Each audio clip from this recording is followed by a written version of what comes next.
Deathbringer Dogman, 1950s Louisiana Loup-garou. Dear Scary Stories NYC, my grandfather used to tell stories about a dogman type creature he had to deal with during the period that he lived in the Bayou outside of New Orleans, Louisiana. I think he might have been coping with a loup-garou, but he wasn't French and he hadn't heard of that term. He was Scotch-Irish, and he used his own term for the creature, which was the Deathbringer. I can explain where the name came from in the course of telling you a condensed version of his old stories. Grandpa was a wild one back in the 1950s. He used to ride around in a motorcycle jacket with a bunch of guys older than him who were veterans of WW2. Actually, I think one or two of them had been in Korea. I know he had been. When he met my grandmother, though, he knew he had met his match. The two of them fell in love and planned to run away to get married.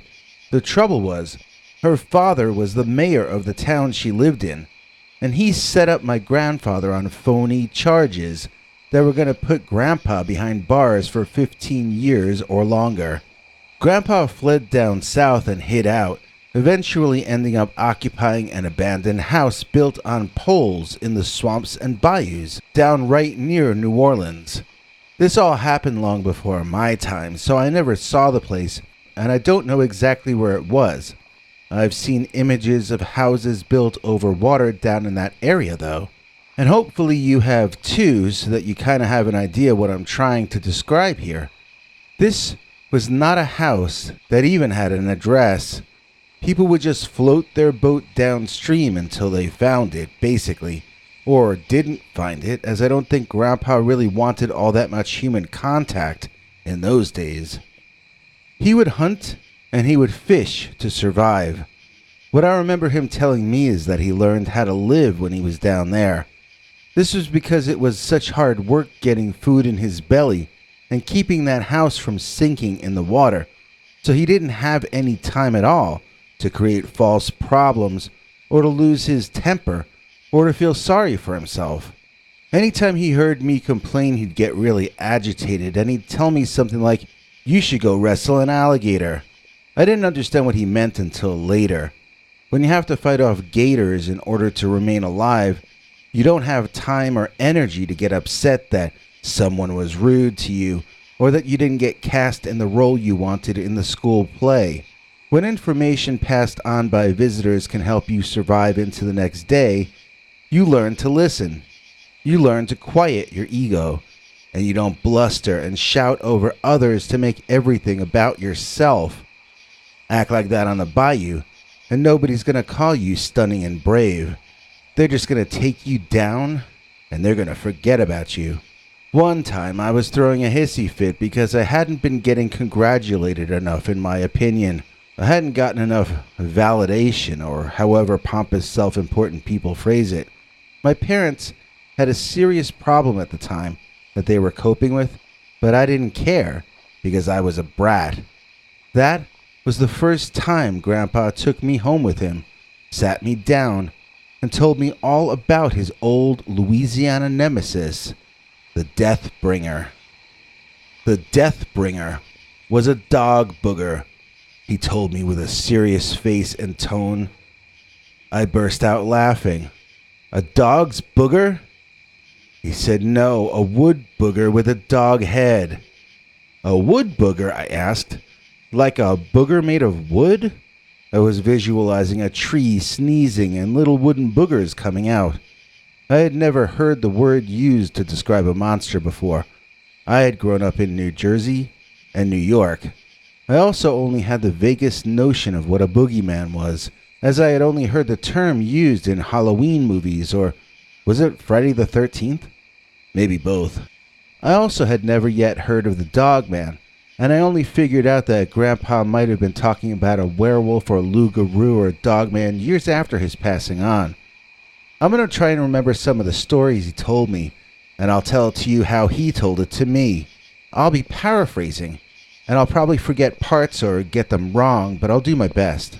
If you had to live with the Deathbringer outside your home, If you knew he could get inside whenever he wanted, if you had to sleep with one eye open, you'd never complain about your comfortable, soft life in the suburbs ever again. If you knew the Deathbringer could end your existence in extreme pain, you would get down on the ground and kiss the floor that your very patient parents walk on. That's the kind of thing he would tell me. And when I asked him what a Deathbringer was, he told me, "It's a bringer of death," giving me a look like I was a complete idiot.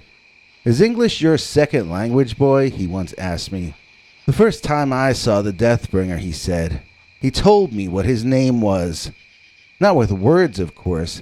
The Deathbringer has no use for the language of human beings. No, he showed me that he was the bringer of death through his actions, but I knew what he was saying. I heard his call one of my first nights in the house over the bayou. It sounded like a wolf or a coyote, but I knew it wasn't either one of those. I went out front, and on the next shoreline over, he was standing there, staring at me. The Deathbringer was tall. He was taller than me by more than half a foot. He could have been a man, but he didn't have enough goodness in him to be a man. He was created out of savagery itself. He was created from misery and pain. You could hear it in his howling. You could see it in his face of death. You could sense it from the look in his eyes that were made of white-hot coals plucked out of hell itself. I watched him on the land across the way, and I wondered why he was showing himself to me. Then, after he had stared at me long enough, he walked right into the water and began a terrible and unnecessary fight with an alligator. Do you know what an alligator is, boy? Would you pick a fight with one? Not even a self-absorbed city boy like you would pick a fight with a gator unless he absolutely needed to. The Deathbringer wrestled that gator in the water, rolling over and over and over again, splashing water everywhere. I felt the gator would drown him, or bite one of his arms off, or some such thing. But instead, the two of them rolled up on the muddy shore on the other side, and they just kept fighting. The reptile bit into the hairy flesh of that Deathbringer, and that man-like monster, he screamed.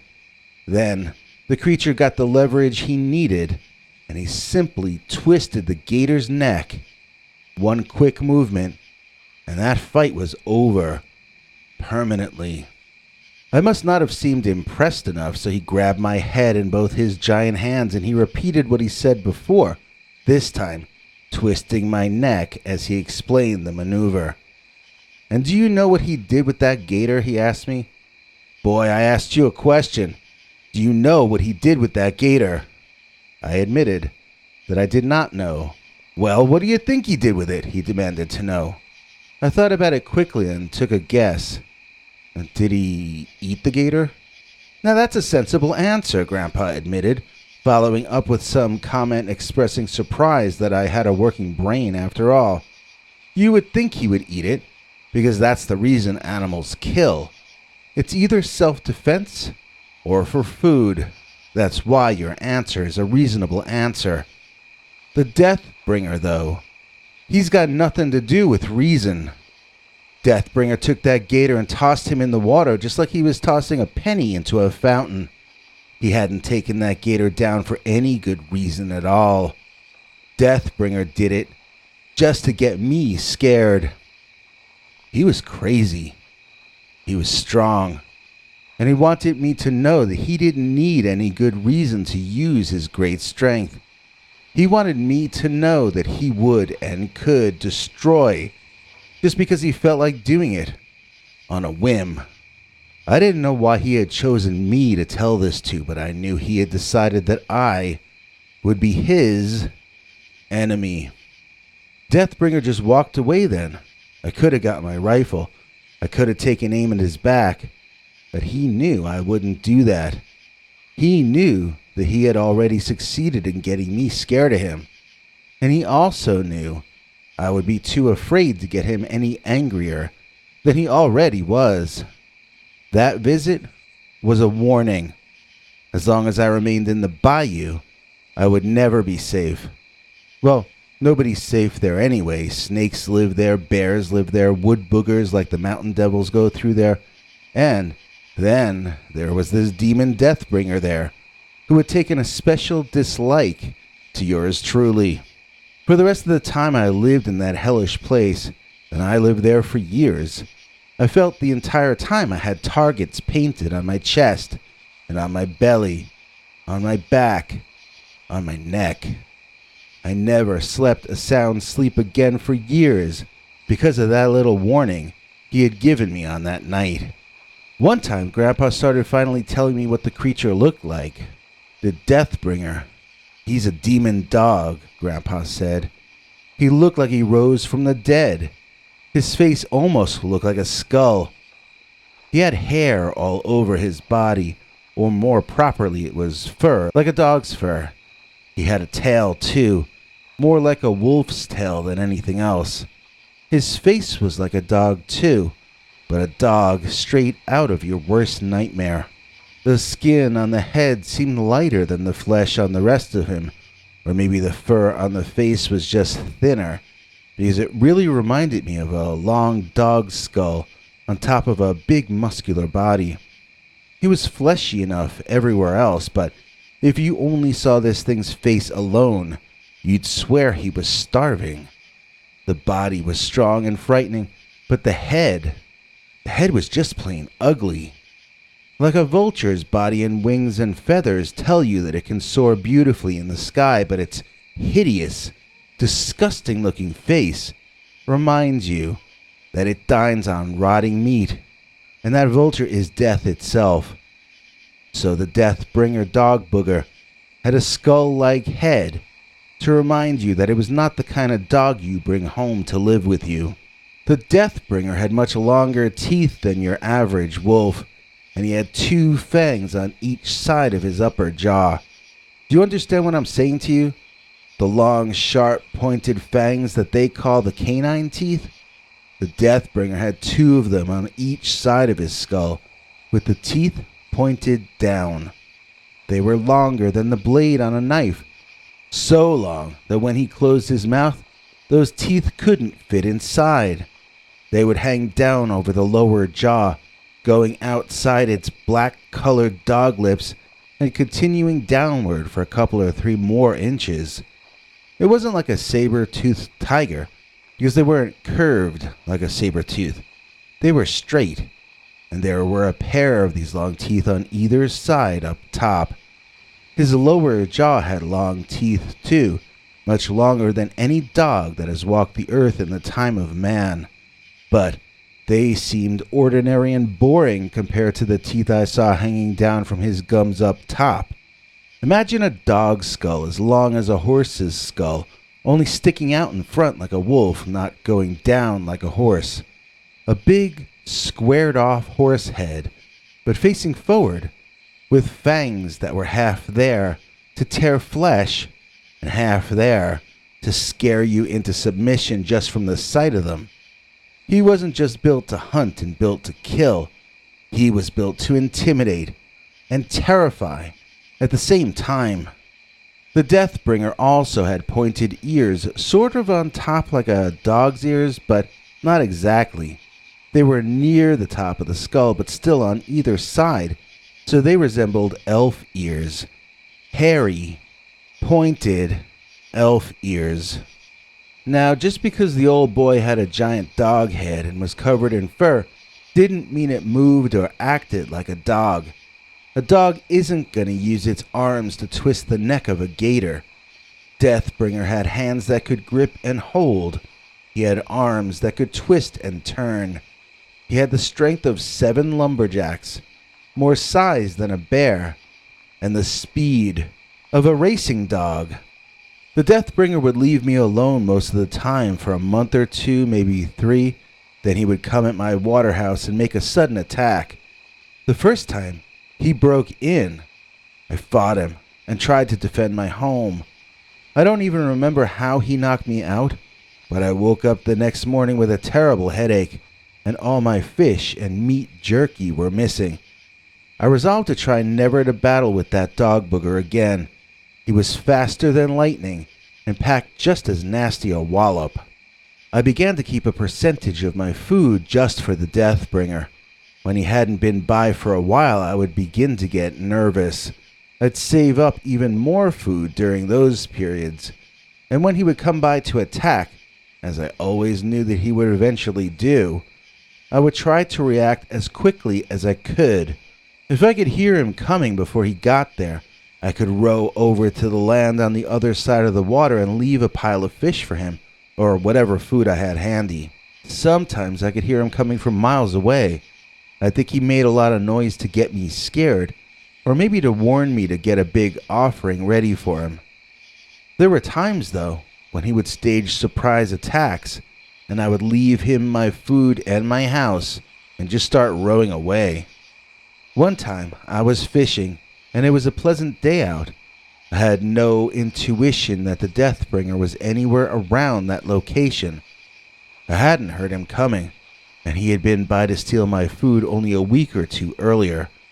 I had no idea what was happening when suddenly my boat began rocking, and I nearly got tipped out of it. I thought it was a gator, and I grabbed my oar, hoping to beat him off with it. Suddenly, that Deathbringer's ugly, hellish face popped up out of the water, looking even uglier as it was drenched and soaking wet. I had caught 2 fish, I think, or maybe 3, and I threw them out into the water for the nasty-looking thing to take. That wasn't enough, though, and it went back to rocking the boat, literally. I gave up and rowed back home, hungry and with no fish to eat for dinner. The Deathbringer was not a nice critter. It was named Deathbringer for a good reason. So I was there for years, skinnier and skinnier as time went on, but I was surviving. Unlike you, I was grateful for what I had, and I prayed each night to the Lord to thank Him for allowing me to live another day. I also prayed to Him to watch over your grandmother. The Deathbringer had not shown his horrible death face in months and months, maybe half a year. I knew he was due there soon, and I was growing more frightened by the day of when he was going to show up again. Yet each day came, and each day went, without him showing up. I began to hope that maybe he had met his maker, and that he would never be coming back at all. I knew that was probably too much to ask for, so I just kept saving some of my food for him, and I just kept praying. Then, one day, a motorboat came chugging down the river to me, and your grandmother was in there in that boat. As much as she was a sight for sore eyes, and as badly as I missed her, the other person in the boat with her was the sheriff from in town. I assumed that's who it was anyway, as he was wearing a uniform with a star on his chest. Had your grandmother traveled all the way down to Louisiana to bring me back to stand trial? Had her father convinced her that I was evil? I hid behind the house and I prayed that I would not be discovered. The sheriff and your grandmother climbed up into my house and I heard her calling out to me. She asked me to come out of hiding. She said her father had passed away 2 years earlier and that all charges against me had been dropped since then. She had been searching for me for over a year, finally locating me down there in that smelly old bayou.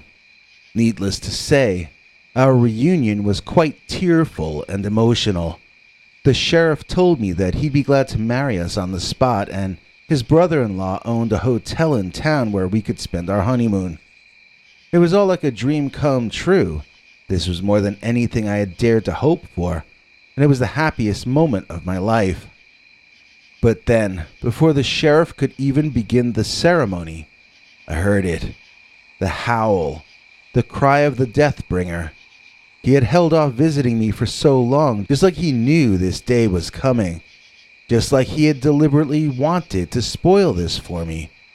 I grabbed a very few things I wanted to keep, and the 3 of us motored it on out of that hellish place. So the next time you want to complain, or the next time you feel sorry for yourself, you remember, it could always be a whole lot worse. And then, even if it does get a whole lot worse, You still don't have any right to whine or moan. You remember, I fought the Deathbringer and I didn't complain. The only reason your mother even got born was because I fought the dog booger and I survived. The only reason you're even alive is that I survived to father your mom. If I had given up and laid down for the Deathbringer, you wouldn't even have ever existed. Believe it or not, this actually made an impression on me. He was right. I only existed because he had kept going when things had gotten much tougher for him than they ever got for me. I tried to imagine living alone and defenseless on the turf of that demon Dogman, and I don't think I would have been as brave as my grandfather was. I'm not sure I would have survived that at all. I didn't find out about the Dogman until I was a teenager, and I didn't find out about the Loup-Garou till some time after that. Grandpa was long gone by that point, but I don't think he had ever heard of them either. He was not from Louisiana. He was just hiding out there. So these were not words he had ever heard before. When I told this story to my own son, we both agreed. This might be a true 1950s account of the Loup-Garou, Louisiana's local Dogman. You can be cool like Brian Kulig. I ain't lying. Our EP is Brian. Unless it's pronounced Kulig. Then I guess our rhyme should be executive producer Brian Kulig. He provides us with our fuel. In either case, please join me in thanking Brian, our newest $10 channel member. Without him, this episode would not have been possible. In return, he gets to watch our secret uncensored Sunday stories Far Too Wild to run on this channel, as well as our secret uncensored archives, which by this Sunday I'm hoping should number over 21 hours worth of stories. Not to mention, $10 channel members get to watch most of our episodes the night before they come out, or sometimes even earlier. Here's PQ Ribber as Dr. Death to explain it all in greater detail. Doctor? Thanks for watching till the end. If you liked what you saw, please consider clicking like on the video or sharing it. You can become a channel member by clicking the join link below. Then you can check our community page to find the links to 10 hours or more of secret, uncensored Dogman stories too wild to be told on this channel. Your other option is to join our paid subscribers club at peterbernard.com. That's Peter's homemade club, where he will personally email you the links as well as occasional secret club messages. You may also be included as an executive producer in a future episode. You have a scary experience you want to tell us about? You can email us at scarystoriesnyc@gmail.com, or else call our Scary Stories voicemail hotline at 804-LESS-SCARY. The machine cuts off every few minutes, so if you have a long story, please keep calling back and we'll piece it together later on. Good night, and have a scary tomorrow.